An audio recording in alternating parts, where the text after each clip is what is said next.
The Man Who Was Thursday, A Nightmare, to Edmund Clerihew Bentley. A cloud was on the mind of men, and wailing went the weather, yea, a sick cloud upon the soul, when we were boys together. Science announced non-entity, and art admired decay. The world was old and ended, but you and I were gay. Round us in antic order their crippled vices came, lust that had lost its laughter, fear that had lost its shame. Like the white lock of Whistler that lit our aimless gloom, men showed their own white feather as proudly as a plume.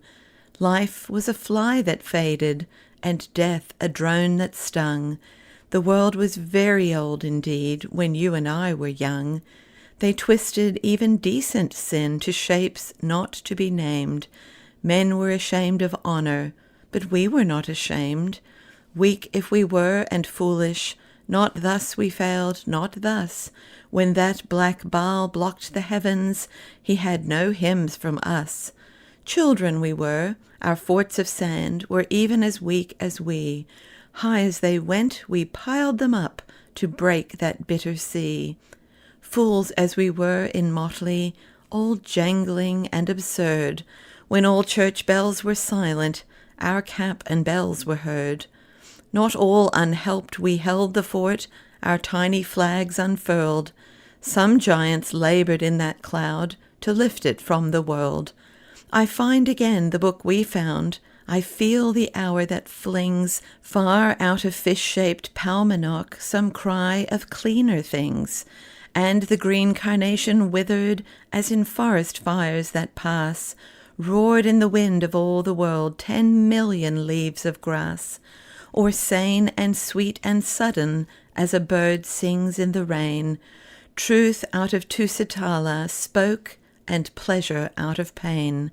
Yea, cool and clear and sudden as a bird sings in the grey. Dunedin to Samoa spoke, and darkness unto day. But we were young, we lived to see God break their bitter charms, God and the good Republic come riding back in arms. We have seen the city of Mansoul even as it rocked, relieved. Blessed are they who did not see, but being blind believed. This is a tale of those old fears, even of those emptied hells, but none but you shall understand the true thing that it tells. Of what colossal gods of shame could cow men and yet crash? Of what huge devils hid the stars, yet fell at a pistol flash? The doubts that were so plain to chase, so dreadful to withstand. Oh, who shall understand but you? Yea, who shall understand? The doubts that drove us through the night as we two talked amain, and day had broken on the streets ere it broke upon the brain. Between us, by the peace of God, such truth can now be told. Yea, there is strength in striking root, and good in growing old. We have found common things at last, and marriage, and a creed, and I may safely write it now, and you may safely read. G.K.C.